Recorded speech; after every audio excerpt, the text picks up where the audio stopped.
Bon, aujourd'hui, on vous plonge dans le plus gros drama écolo de la rentrée, le clash entre Paul Watson et une partie du mouvement écolo. Ouais, ça a commencé à la fête de l'UMA et ça a continué sur les réseaux sociaux. Beaucoup de militants ont critiqué l'écologie de Paul Watson, notamment ses prises de position sur la surpopulation ou son côté apolitique.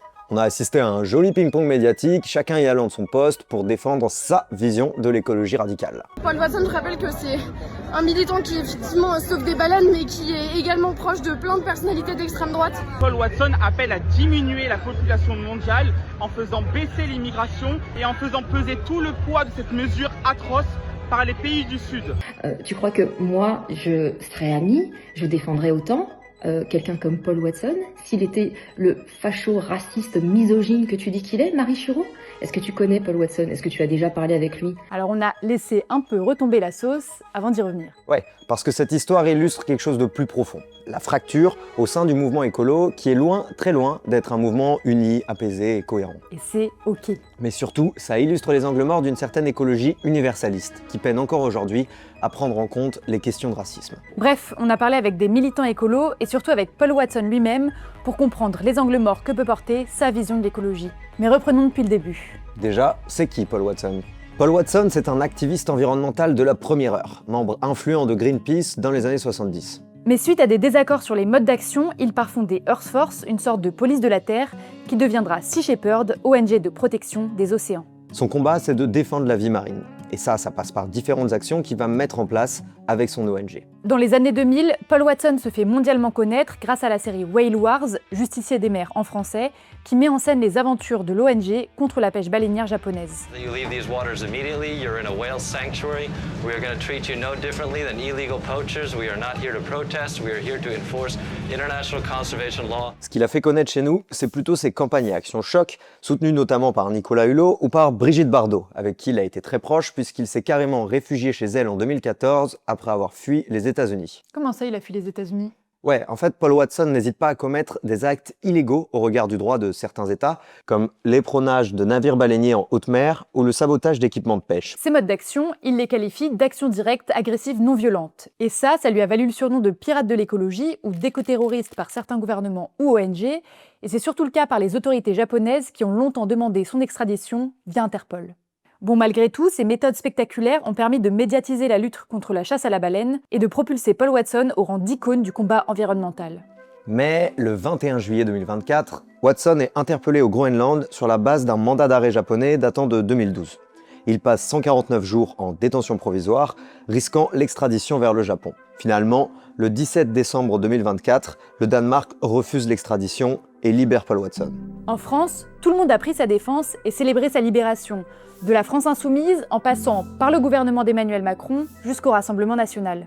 Quelqu'un qui fait l'unanimité au sein de la classe politique, c'est pas beau ça ? Enfin, t'emballe pas, Paul Watson n'a pas eu que des soutiens, bien au contraire. Oui, ça fait un moment que le fondateur de Sea Shepherd est épinglé par les militants écolos. Par exemple, Youth for Climate ou le média Engrenage l'ont vivement critiqué dans des publications sur les réseaux. Mais l'apogée de la rupture a eu lieu en septembre dernier, à la fête de l'UMA. Lors d'une conférence où il était invité, des militants ont tenté d'interrompre sa prise de parole en criant « Paul Watson n'est pas un camarade »,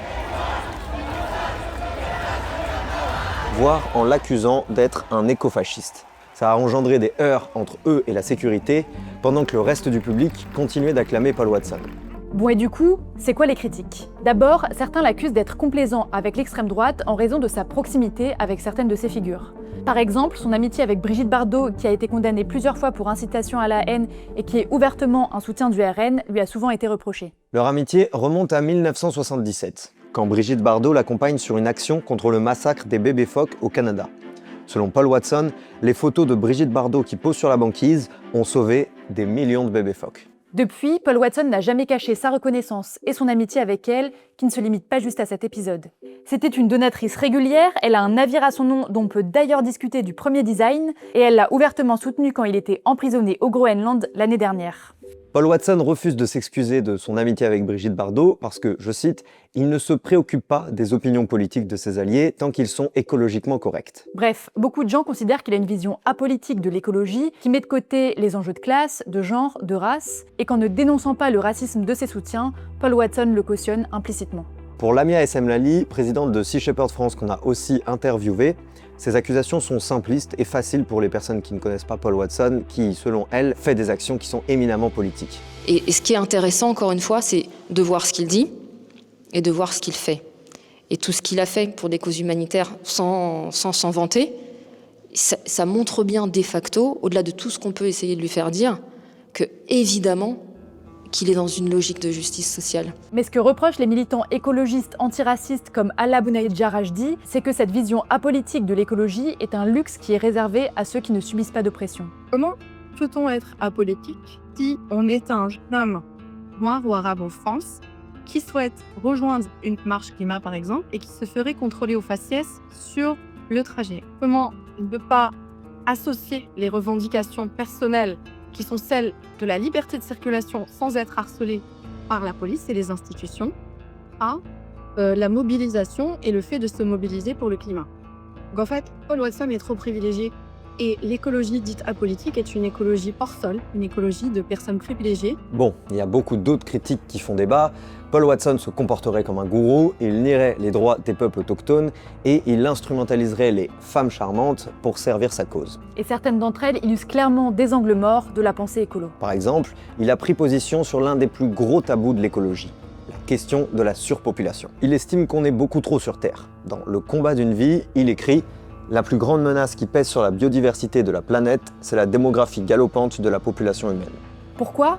Parce qu'on est dans un monde aux ressources limitées et qu'il ne peut donc pas y avoir de croissance infinie. Et ça, pour lui, ça vaut aussi pour les êtres humains. C'est un constat qu'il tire de l'écologie profonde, un courant de pensée qui place la vie au centre de toute chose, pas la seule vie humaine, la vie dans son ensemble. Et dans ce courant de pensée, la diminution démographique de l'espèce humaine est une condition nécessaire à l'équilibre global de la biosphère. Bon, petite parenthèse sur la question de est-ce qu'on est trop sur Terre? Ça mériterait une vidéo entière pour traiter le sujet, mais ce qu'on peut dire ici, c'est qu'il n'y a aucun consensus scientifique. La moitié des études produites là-dessus dit qu'on est trop, et l'autre moitié dit qu'on peut être plus, pourvu que les modes de production et de consommation changent radicalement. Mais en fait, la question même de calculer une limite maximum d'humains que pourrait supporter la Terre est questionnable, parce que ça prend pas en compte le fait que les besoins des humains, et donc leur consommation, sont le résultat de choix culturels et économiques. Bref, on sait d'avance que la moitié des commentaires, ça va être des gens qui vont se foutre sur la tronche sur ce sujet. Donc si vous voulez qu'on continue à faire ces vidéos, on a besoin de vous parce que pour l'instant, nos vidéos, elles n'ont pas de financement propre. On a besoin de vos dons. Des dons défiscalisables. En tout cas, cette approche qui consiste à dire qu'on est trop sur Terre et qu'on devrait réduire la population mondiale, elle porte un nom, le néo-malthusianisme. Et d'ailleurs, on a écrit tout un article dessus dans le numéro 2 du magazine de Fracas. Ce constat d'un monde trop plein, il a largement été partagé par l'écologie politique des années 70. Mais il a aussi inspiré des mouvements écologistes plus radicaux qui ont dérivé vers des positions racistes et anti-immigration. Chez des auteurs comme Édouard Abeille ou Gareth Hardin, comme les pays du Sud avaient une plus forte expansion démographique, leur population était souvent présentée comme un danger pour la planète. À côté, la surconsommation des populations riches issues de pays impérialistes est passée sous silence. Et pour régler le problème, certains néo-malthusiens ont défendu des politiques de contrôle coercitif des naissances. Oui, enfin, les néo-malthusiens n'ont pas tous prôné des mesures autoritaires pour réduire la population et ils n'étaient pas tous racistes, comme le montre Pierre Madelin dans son livre « La tentation écofasciste ». C'est vrai, not all néo-malthusiens. Le problème, c'est que l'un des proches de Paul Watson a fait partie de cette mouvance anti-immigration et raciste. Ce mec, c'est Dave Foreman.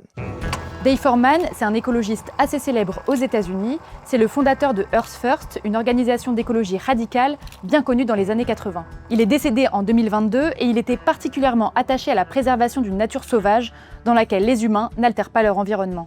Pour se définir, il se disait doublement conservateur, conservatif conservationniste en anglais, au sens politique classique du terme puisqu'il soutenait le Parti républicain, mais aussi au sens de conservation de la nature. Il estimait que la population mondiale devait être ramenée en dessous de la barre des 2 milliards d'habitants pour préserver certains territoires et mammifères. En 1986, dans une interview pour le magazine australien Simply Living, et alors que la famine décimait l'Éthiopie, Dave Foreman affirmait que la pire chose que nous puissions faire en Éthiopie, c'est d'apporter de l'aide, le mieux serait de laisser la nature trouver son équilibre, de simplement laisser les gens mourir de faim là-bas. Cette phrase, et plus largement les positions néo-malthusiennes de Foreman, ont largement été mises en avant ces dernières semaines par les critiques de Paul Watson. Oui, parce que, comme on vous l'a dit, Dave Foreman, c'était un proche de Paul Watson. You know, I miss Dave Foreman. I had the opportunity to spend some time with him just a couple of years ago. And, you know, he has always been an inspiration in my life ever since I met him in the early 80s. Et ce qui est reproché à Paul Watson, c'est de ne pas avoir rompu avec l'héritage de Dave Foreman ou dénoncé ses propos. Du coup, on a directement demandé au fondateur de Sea Shepherd s'il dénonçait ses propos sur la famine en Éthiopie, et voilà sa réponse. I never heard it. Well, I don't support the starving of anybody anywhere for any reason, so, but I never heard that interview. And also, you have to understand that everybody has different opinions on a lot of different things. That doesn't mean everybody is thinking the same way. Maintenant, lui et Foreman partageaient bien l'idée qu'il faut limiter la démographie. En 2007, par exemple, alors qu'il était président de Sea Shepherd, il écrivait « Nous devons réduire radicalement et intelligemment la population humaine à moins de 1 milliard, sinon c'est la nature qui s'en chargera. » Bon là, on doit s'arrêter là-dessus. Ces derniers temps, Paul Watson dit partout qu'il n'a jamais dit cette phrase et qu'on a déformé ses propos. People say that I want the population of the world to go down to 1 billion. I never really said that. Sauf que cette phrase, elle a bien été écrite sur le site international de Sea Shepherd en 2007 et elle y est restée une dizaine d'années avant d'être retirée. Signé Paul Watson. Cette phrase lui a valu de nombreuses critiques.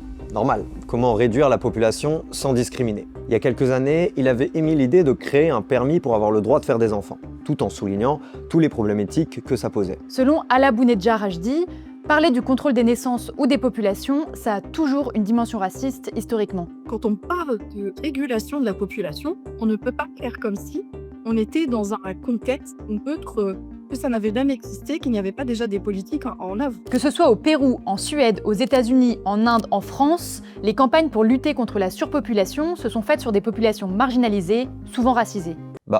Et la Chine alors? C'est sûr que le contrôle des populations, c'est beaucoup plus facile dans une dictature qui vit au droit humain. Comme le rappelle Ala Bounedjah Rajdi, c'est une histoire méconnue, mais dans les années 60 et 70 à La Réunion, des milliers de stérilisations et d'avortements ont été réalisés sans consentement avec l'aval de l'État français, et alors même que l'avortement était interdit par la loi. Le sera de l'opération là, tu l'as. Quand vous êtes arrivé à la maison, vous avez réalisé qu'il n'y a plus d'enfants. Ben. C'est dur, ouais. Il était un docteur criminel. Tout ça pour lutter contre la prétendue surpopulation de l'île. Écoutez par exemple comment l'ORTF, la télé nationale de l'époque, en parlait en 1966. Les mutinés se trouvèrent si bien dans l'île qu'ils déclarèrent plus tard ne vouloir plus quitter ce paradis. Depuis, les 12 sont devenus 400 000 et le paradis est trop étroit pour tous. On vous conseille sur ce sujet le livre de Françoise Vergès, Le ventre des femmes, capitalisme, racialisation, féminisme. Lorsqu'on l'a interrogé sur cette fameuse phrase des 1 milliard, il n'a pas nié, mais a préféré mettre l'accent sur la consommation. We need to radically and intelligently reduce human population to fewer than 1 billion. Absolutely. We need to do that. And how do we do that? By adopting veganism, vegetarianism, finding real solutions to this. I think that people might be thinking that I'm advocating mass genocide or something. That's ridiculous.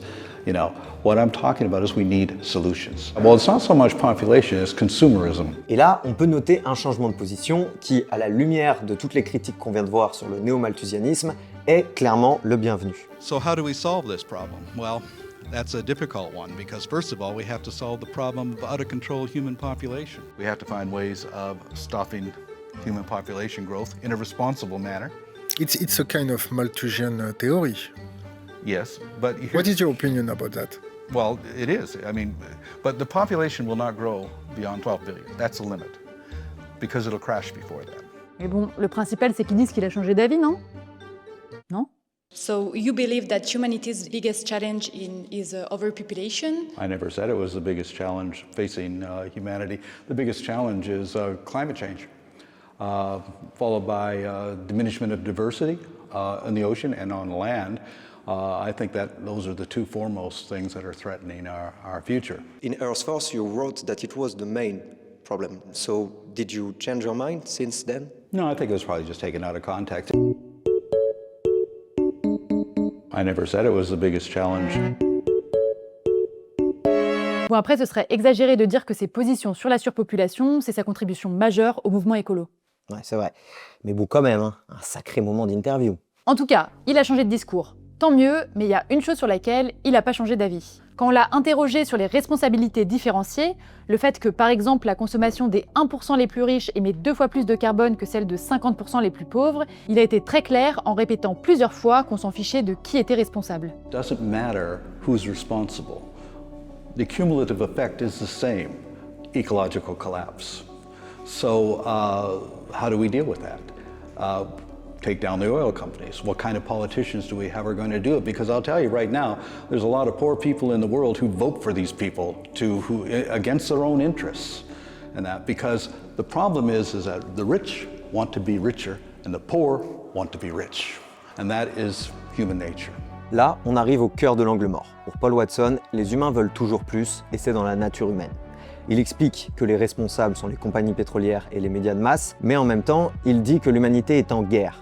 Mais pas contre les pétroliers, contre elle-même. Comme si tous les humains marchaient dans le même sens, comme s'il n'y avait pas de groupes sociaux qui avaient des intérêts et des histoires divergentes. En 2003, dans une interview pour le magazine Bite Back, il était encore plus explicite. Et oubliez les discours fatigués sur la justice sociale. Tous les humains sont pareils. Les pauvres sont des gens qui rêvent juste d'être riches. Les opprimés sont des gens qui rêvent juste d'être oppresseurs. Les humains partagent les mêmes vices et les mêmes vertus indépendamment de leur classe sociale, de leur couleur de peau, de leur sexe ou de leur religion. Quand Paul Watson dit « les pauvres veulent juste être riches », il projette sur l'humanité entière la logique du capitalisme occidental. Et il appelle ça la nature humaine. Nous, à Fracas, on considère que l'exploitation et la destruction sont produites par des structures économiques et politiques qui ne relèvent pas d'une nature immuable et universelle. D'ailleurs, c'est aussi l'avis de tout un tas d'anthropologues.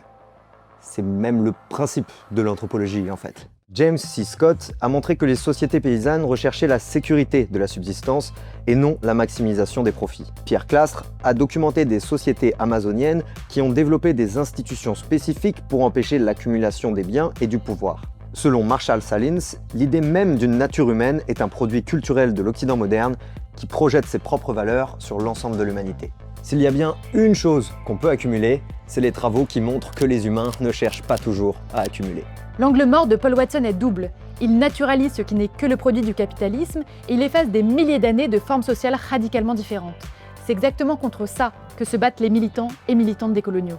Si vous n'êtes pas encore convaincu, rassurez-vous, la suite de l'interview l'illustre encore plus clairement. Regardez l'esclavage. Les deux ethnies sont responsables. Les Européens n'ont jamais capturé un seul esclave. Ils les achetaient à des Africains noirs qui les capturaient pour les vendre comme esclaves. Bon, déjà, dire que les Européens n'ont jamais capturé un seul esclave, c'est historiquement faux. La traite atlantique a littéralement commencé par des raids de capture d'esclaves par les Portugais, même si ça s'est vite arrêté parce que c'était considéré trop coûteux. Mais surtout, même quand la capture était déléguée, ce sont des Européens qui organisaient, finançaient et armaient le système. Ce sont eux qui créaient la demande, fixaient les prix, imposaient des quotas. Dire que la faute revient aux deux ethnies, c'est gommer la réalité historique, à savoir qu'il n'y avait pas deux camps égaux. D'un côté, un système industriel colonial fondé sur la domination raciale et l'accumulation. De l'autre, des communautés africaines prises dans ce système, parfois complices, parfois contraintes, mais jamais avec le même pouvoir ni les mêmes bénéfices. Peut-être que vous vous direz que c'est juste une phrase, dite il y a plus de 20 ans, mais ça ne change rien à la vision sous-tendue. Parler au nom de la planète ou de l'humanité, sans voir les inégalités qui la traversent, c'est passer sous silence les dominations qui ont façonné cette humanité. Oui, on est tous égaux, en théorie. Mais en pratique, on n'a pas la même histoire, ni les mêmes privilèges qui en découlent. Et nier ces différences, c'est invisibiliser les oppressions qui sont réelles. Parler au nom de l'humanité dans son ensemble, sans parler du pouvoir, de race ou du capital, c'est finir par ne parler que de certains humains. C'est une forme de color blindness, ou aveuglement à la couleur. Se croire neutre, c'est en réalité imposer la position dominante comme universelle. Douce Dibondo, autrice de l'essai La charge raciale, l'explique ainsi dans Reporter. Beaucoup de collectifs blancs continuent de se penser comme la norme universelle, parlant au nom de tous, sans voir que leur point de vue est situé, façonné par des privilèges. Reconnaître la dimension raciale, c'est admettre que son regard n'est pas neutre. Et ça, c'est une rupture qui demande beaucoup d'humilité. Quels signes montrent, selon vous, qu'un collectif ou une organisation a réellement considéré la dimension raciale dans son fonctionnement ? Reconnaître publiquement ses erreurs et revenir régulièrement sur ces sujets. Pas un coup d'éclat isolé, mais un travail inscrit dans la durée. Et justement, à un moment dans l'interview, on a cru qu'il allait reconnaître ses erreurs sur l'esclavage et sa vision égoïste de la nature humaine, mais... Can I say one thing? You're pulling things from 25 years ago. People's views, people's ideas evolve and change. That's why at the beginning of the interview we said that if you change your mind on some... I didn't change my mind on that. But, I mean, if you go back to my 20s, you'll finally find a lot of things. Plus sérieusement, au-delà même de cette phrase, c'est aussi ce qui s'est passé autour qui est important. Parce que le jour de l'interview, personne n'a vraiment compris ce qui était choquant avec cette phrase. You don't understand why this shocks people. Why is history going to shock anybody? Nous-mêmes, on a un peu été pris de court. D'abord parce que cet extrait, on l'a trouvé la veille de l'interview, mais aussi, il faut l'avouer, parce qu'on n'est pas assez formé sur ces questions. Aujourd'hui, les mouvements écologistes occidentaux sont élitistes et ils sont racialement blancs. Ce sont des mouvements de privilégiés. Afin qu'ils puissent se démarginaliser et aller toucher la grosse partie de la population, il faut qu'ils redescendent sur Terre. Il faut qu'ils se rendent compte que les personnes qui ne sont pas avec eux à ce moment-là ont leurs propres difficultés, connaissent des systèmes d'oppression qui ne leur permettent pas d'être à cet endroit-là. Et d'ailleurs, c'est un endroit de violence. Est-ce que ça fait de Paul Watson un écofasciste, comme certains l'ont dit? Quand on regarde ce qu'il a fait concrètement dans sa vie et ce pourquoi il se bat, ça n'a pas grand-chose à voir avec un vrai écofasciste, comme Julien Rochdy par exemple. Ensuite, Paul Watson est-il au fond de lui un raciste? Lamia Essemlali assure qu'elle ne serait jamais amie avec quelqu'un qui discrimine sur des bases ethniques ou culturelles. Super, oui, mais voilà, il a une amie arabe et que c'est bien la preuve que c'est pas ça. C'est que, en fait, moi je le trouve comme une insulte pour moi. Parce qu'en fait, c'est des gens qui ne le connaissent pas, qui ne me connaissent pas, et qui en fait se disent, Lamia, elle bosse avec un facho. Je bosse avec un facho, je suis amie avec un facho. C'est une insulte pour moi. Tu vois, moi je sais ce que c'est le racisme. Et je sais que lui, pour le coup, il est aux antipodes de ça. Aux antipodes. En attendant, l'écologie qu'il porte laisse de côté les dominations raciales et coloniales. À un moment où ces questions sur le racisme sont au cœur des débats dans le mouvement écolo, il persiste et continue de dire que ce n'est pas son problème. Alors, que faire de Paul Watson? Cancel ou pas cancel ne m'intéresse pas. L'idée est de créer une cassure nette, une frontière nette, entre une écologie qui intègre les questions d'antifascisme et d'antiracisme et une écologie qui ne l'intègre pas. Paul Watson a consacré sa vie à défendre la vie marine, parfois aux côtés de peuples opprimés. Mais ce qu'il incarne malgré tout, c'est une limite structurelle de cette écologie occidentale née dans les années 70. Celle d'un universalisme qui se croit neutre et égalitaire alors qu'il parle d'un point de vue situé, celui d'un homme blanc, occidental, formé dans un monde façonné par le capitalisme et la colonisation. Au final, ces militants demandent surtout que l'écologie cesse de présenter Paul Watson comme un modèle indiscutable de white savior et qu'elle accepte de faire place aux voix des premiers concernés, celles et ceux qui subissent à la fois la crise écologique et les systèmes d'oppression qui la produisent. Cette demande, c'est celle qui a été lancée sur scène lors du festival militant des résistantes cet été et que tout le monde a applaudi. Elle a été réitérée à la fête de l'UMA 1 heure avant la conférence de Paul Watson lors d'une table ronde sur l'antiracisme comme angle mort de la presse écolo et tout le monde a applaudi. C'est celle qu'a exprimée le chercheur Malcolm Ferdinand en juin 2024 et que tout le monde a applaudi. Alors, on peut continuer d'applaudir ou commencer à vraiment réfléchir à nos angles morts. Nous, en tout cas, il nous reste plein de vidéos à faire sur ce sujet d'angle mort, donc si vous voulez que ça continue, on a besoin de votre soutien et de vos dons. Rendez-vous en description. Ouais, et d'ailleurs, si vous avez des ressources supplémentaires à nous recommander sur ces questions, n'hésitez pas, l'espace commentaire est fait pour ça. Et on a dit des ressources, pas des remarques de facho. Allez, à la prochaine.